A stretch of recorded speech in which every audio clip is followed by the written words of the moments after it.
तो बच्चों आज हम पढ़ेंगे new topic capacitance, electric capacitance. ठीक है, इसमें बच्चों हम मेन टॉपिक पढ़ेंगे कैपेसिटर, जिसको हम क्या बोलते हैं, कंडेंसर भी बोलते हैं, जो आप अपनी मोटर में अपने उसमें लगाते हो, आप पंखे में भी लगाते हो। ठीक है, तो वो चीज़ है। तो ये कैसे काम करता है, इसकी स्ट्रक्चर कैसी होती है, सब कुछ हम पढ़ेंगे डिटेल में। लेकिन उससे पहले कुछ टॉपिक्स आएंगे, एकदम स्मॉल टॉपिक्स, जिनको हमें स्टडी करना होता है, जो बेस है किसका, कैपेसिटर का। ठीक है, देखो बच्चों, हमारा सिलेबस में जो फर्स्ट टॉपिक है वो होता है capacitance, capacitance of a conductor, of a conductor. ये फर्स्ट टॉपिक होता है मेनली। इसका मतलब क्या, ध्यान दीजिए कि किसी भी कंडक्टर का जो कैपेसिटेंस है उसका फॉर्मूला कैसा बनेगा। अभी कैपेसिटेंस है क्या, ध्यान दो बच्चों।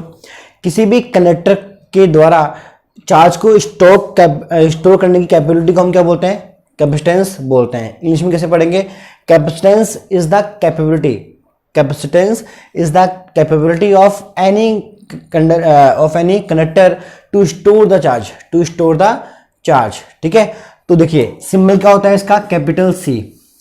जैसे आप ओम्स लॉ में पढ़ते हो रेजिस्टेंस, तो रेजिस्टेंस का सिंबल क्या होता है, कैपिटल आर। ऐसे हम यहाँ पे क्या पढ़ रहे हैं, कैपेसिटेंस, तो क्या होता है, कैपिटल सी। पहली बात तो ये। ठीक है, अब देखिए इसका मतलब क्या है। देखो बच्चों एग्जांपल लेते हैं अपन। आपके पास मान लो आपका ये फ़ोन है, हाँ एंड्रॉइड फ़ोन, इसका आप चार्ज कर रहे हो। क्या कर रहे हो, चार्ज। तो आप क्या करते हो, आपका एक चार्जिंग पिन लिया और प्लग में क्या कर दिया, लगा दिया और बटन को ऑन कर दिया। ठीक है, तो ध्यान दो होता क्या है, आपने जब इसको ऑन किया तो हमने इसका दिया वोल्टेज दिया ना, क्या दिया इसको अपन ने, वोल्टेज दिया। इस वोल्टेज से करंट फ्लो होती है, करंट का मतलब चार्ज फ्लो करता है यहाँ से कहाँ पे, यहाँ पे। तो धीरे धीरे की बैटरी क्या होना शुरू होती है, चार्ज होना शुरू हो जाती है। तो देखो सेम केस है। मान लीजिए हमारे पास जो कंडक्टर है वो स्फेरिकल का भी हो सकता है, उसकी सरफेस रेक्टेंगुलर शेप भी हो सकती है, कैसी भी शेप में हो सकता है। ठीक है, अब देखिए एक्सटर्नली इसको हमने जब चार्ज किया, क्या किया, चार्ज किया bye applying external potential difference. हमने भाई चार्ज कैसे मिलेगा इसको, हम जब इसको वोल्टेज देंगे कहीं से, ठीक है, वायर को जोड़ेंगे, सारे काम होंगे, वो चीज़ें। ध्यान दीजिए क्या बोलेंगे, जब किसी कंडक्टर को हम चार्ज करते हैं by applying external potential difference, then that extra charge is uniformly distributed on the surface of the conductor. ठीक है, जैसे ये शीट है, इसको हमने जब चार्ज किया तो हम ये पढ़ चुके हैं, वो चार्ज किसी सरफेस पे यूनिफॉर्मली क्या हो जाएगा, डिस्ट्रीब्यूट हो जाएगा। अब देखो बच्चों मेन बात क्या है, ध्यान दीजिए, भी जितना वोल्टेज दोगे उतना ही चार्ज क्या होगा, क्या होगा, स्टोरेज होगा। या उल्टा, किसी कंडक्टर को अगर हमने चार्ज किया है तो उसकी सरफेस पे पोटेंशियल में क्या होगा, इंक्रीमेंट होगा। तो चार्ज और पोटेंशियल जो है वो कैसे होंगे, प्रोपोर्शनल होंगे। कैसे होंगे, प्रोपोर्शनल। ठीक है, बात एक ये है। तो देखिए हम थ्योरी में हम कैसा लिखते हैं, ध्यान दीजिएगा, amount of stored charge, amount of stored charge Q is always proportional to the applied potential difference, okay.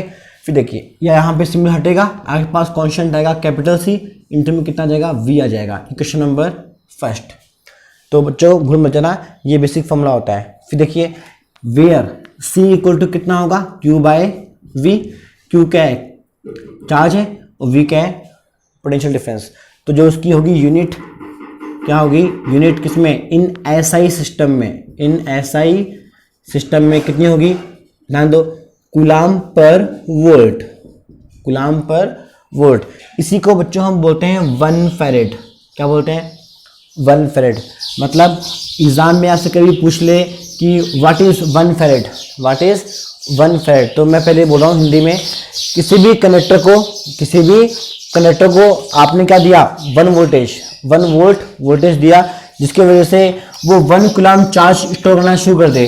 क्या शुरू कर दे, 1 कूलाम चार्ज स्टोर करना शुरू कर दे, तो उसी को हम क्या बोलते हैं, 1 फैरेड बोलते हैं। इंग्लिश में कैसे बोलेंगे, ध्यान देना, 1 farad is the amount of 1 coulomb charge by applying 1 volt potential difference. ठीक है, अक्रॉस द कंडक्टर, ठीक है। तो ये नॉर्मल चीज़ है। आगे देखिए बच्चों, ये कैसी क्वांटिटी होती है? स्केलर क्वांटिटी होती है। कैसे होती है? स्केलर। चेक कर लीजिए, चार्ज भी स्केलर, वोल्टेज भी कैसा? स्केलर। तो ये भी कैसा होगा? स्केलर। ध्यान रहेगा। आगे चलें, ठीक है। तो देखो, ये तो हो गया हमारा बात कि किसका? कैपेसिटेंस का, कि ये हमारे पास हो गया, ठीक है। अब देखो बच्चों, ध्यान दो, आपका जो नेक्स्ट टॉपिक है, क्या है नेक्स्ट टॉपिक? वो ध्यान दो, क्या है? Capacitance of spherical. क्या है? Capacitance of spherical conductor. मतलब कोई इस बार जो कंडक्टर है वो कैसा आना चाहिए? स्फेरिकल होना चाहिए। ये हमारा कौन सा टॉपिक हो जाएगा? सेकंड टॉपिक हो जाएगा। मैं आपको इस वीडियो में क्यों पढ़ा रहा हूँ ये? क्योंकि इन दोनों का लिंक है आपस में, क्या है? कनेक्शन है, ठीक है। हाँ, कनेक्शन में बात सुनते आपको मजा आएगा ना, शाबाश, ध्यान दीजिए। अब देखिए कनेक्शन क्या है, ध्यान देना। ये मेरे पास स्फेरिकल कंडक्टर हो गया, इसकी रेडियस कितनी है मेरे पास? कैपिटल आर हो गया, ठीक है।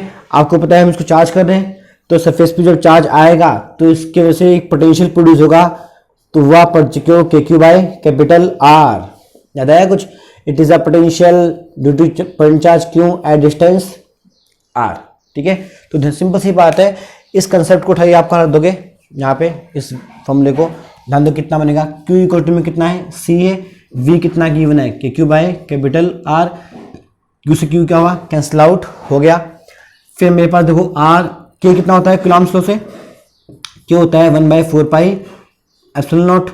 आर रेडियस नीचे है, तो देखिए यहाँ से मेरे पास सी कितना आएगा? 4 एप्सिलॉन नॉट इंटू में कितना आएगा? आर आएगा। बच्चों वेरी वेरी इंपॉर्टेंट फॉर्मूला, बहुत ही इंपॉर्टेंट फॉर्मूला है, आपके ये हर एग्जाम में काम में आता है। ध्यान दो कैसे काम आता है वो सुनो। इसको पहले वीडियो को पॉज करके इसको आप लिख लेना पूरा ढंग से, ठीक है। मैं आगे बढ़ रहा हूँ अभी हाल फिलहाल। देखिए ये काम में कैसे आएगा वो सुनना। पॉइंट नंबर ए, किसी भी स्फेरिकल कंडक्टर का जो कैपेसिटेंस है सी, ध्यान देना, वो क्या रहा है? रेडियस की क्या रहा है? प्रोपोर्शनल आ रहा है। कैसे? देखो 4 तो क्या है? कांस्टेंट है, तो capacitance is directly proportional to the radius R. अब इस फैक्ट का मतलब क्या है वो देखो, जो भी स्फेयर जितना बड़ा होगा उसकी रेडियस उतनी ही क्या होगी? बड़ी होगी। तो रेडियस जैसे जैसे बढ़ेगी उस कंडक्टर का कैपेसिटेंस भी क्या होगा? बढ़ेगा, ठीक है। तो ये फॉर्मूला बहुत ज़्यादा इंपॉर्टेंट है, पहला पॉइंट। दूसरा पॉइंट देखिए, पॉइंट नंबर बी, आर और जो पोटेंशियल डिफरेंस है उसके बीच में कितना, कैसा रिलेशन? देखो रेसिप्रोकल है। कैसा है? रेसिप्रोकल। तो देखिए आर प्रोपोर्शनल क्या रहेगा? 1/v। देखिए रेसिप्रोकल है ही नहीं है, ठीक है। तो वो चीज़ है, तो इस पर भी न्यूमेरिकल आते हैं। कैसे आएंगे न्यूमेरिकल? ध्यान दीजिए, क्वेश्चन आया मान लीजिए एग्जाम में कि you have two capacitors having radius r1, r2 respectively, having radius r1, r2 respectively, and ratio of radius is 3/2. Ratio of radius is 3/2. Then find out ratio of potential differences and ratio of capacitances of both spheres. तो देखिए बहुत easy कैसे है, ध्यान देना। हमें given है radius का रेशो, पूछा क्या है? वोल्टेज का रेशो या फिर पोटेंशियल डिफरेंस का रेशो। तो देखिए दोनों कैसे हैं? रेसिप्रोकल है। तो ये R1 है, तो मैं जब लिखूंगा C1, क्या लिखूंगा? C1, तो C1/C2। तो देखो R1 के लिए 3 नीचे है, तो यहाँ पे क्या आएगा? उल्टा 3। R2 में 2 नीचे, तो कहाँ आएगा? ऊपर। तो जो रेशियो बनेगा किसका? कैपेसिटेंस का, वो क्या बन जाएगा? ऐसा बन जाएगा। अब बात करते हैं किसकी? सॉरी मैंने उल्टा कर दिया, सॉरी, हम निकाल कर रहे हैं कैपेसिटेंस C1। C कैसा है? प्रोपोर्शनल है किसके? R के। तो देखो मैंने लिखा C1/C2, तो C1 R1 की क्या होगा? प्रोपोर्शनल होगा, तो क्या बनेगा? 3। यहाँ पे क्या बनेगा? 2। लेकिन जो रेशियो है किसका? पोटेंशियल डिफरेंस का, वो क्या हो जाएगा? रेसिप्रोकल हो जाएगा। देखो कैसे? V1/V2 है, तो R और V कैसे हैं? रेसिप्रोकल में आ रहे हैं, ठीक है। C में कैसा रहा है? प्रोपोर्शनल, सॉरी, तो यहाँ पे 3/2 आएगा, ओके। तो ऐसे क्वेश्चन एग्जाम में पूछे जाते हैं, एकदम छोटे छोटे क्वेश्चंस, प्यारे क्वेश्चंस, ठीक है। ये तो हो गया हमारा पॉइंट ए। इसको भी वीडियो को पोस्ट करके इसका आप लिख लेना। अब देखिए पॉइंट नंबर बी, ध्यान दो। बच्चों ये तो हो गया वैक्यूम के लिए। देखो कैसे, यहाँ पे क्या लिखा हुआ है? It is the permittivity of the vacuum. अगर डेंसर मीडियम प्रेजेंट होता तो यहाँ पे क्या लिखते हैं वो सुनो। फॉर ए गिवन मीडियम, ध्यान देना क्या आएगा, CM इसे कैसे बोलते हैं, capacitance in the presence of medium, ठीक है। सर के पास इलेक्ट्रिक फोर्स था FM, याद है, electric force in the medium, ठीक है, वही कंसेप्ट है। तो देखिए M लगते ही यहाँ पे नोट नहीं आएगा, तो क्या बनेगा 4 पाई एप्सिलॉन इंटू में कितना, capital R। Again very very important formula of the capacitance, ठीक है, ध्यान रहेगा। तो वो चीज़ है। अब देखिए पॉइंट नंबर C, ध्यान दो बच्चों, चार्ज और पोटेंशियल डिफरेंस कैसे हैं, प्रोपोर्शनल है। तो देखो होता क्या है, हम जब कभी ग्राफ प्लॉट करते हैं पोटेंशियल और चार्ज के बीच में, तो हमेशा हमें क्या मिलती है, स्ट्रेट लाइन मिलती है। ये लाइन क्या शो करती है, charge is always proportional to the applied potential difference for any conductor, ठीक है बच्चों। तो बच्चों इस तरीके से अब आपका जो टॉपिक है कंप्लीट हो चुका है। नेक्स्ट वीडियो में बच्चों हम बात करेंगे डाइलेक्ट्रिक मटेरियल्स के बारे में। एक्चुअली क्या होता है, हमारे जो कंडेंसर होते हैं बच्चों, कंडेंसर जो हम लगाते हैं पंखों में और मोटर के अंदर, तो उसके अंदर एक मटेरियल को हम फिल करते हैं, एक मटेरियल हम भरते हैं प्लेट्स के बीच में, हम डीप में पढ़ेंगे बाद में। उसके वजह से कैपेसिटेंस इंक्रीज हो जाता है। कैपेसिटेंस क्या होता है, इंक्रीज हो जाता है एकदम से ही।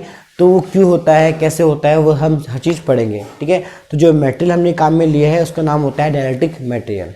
तो बच्चों मिलते हैं नेक्स्ट वीडियो के अंदर, वेट कीजिए नेक्स्ट वीडियो का, ओके।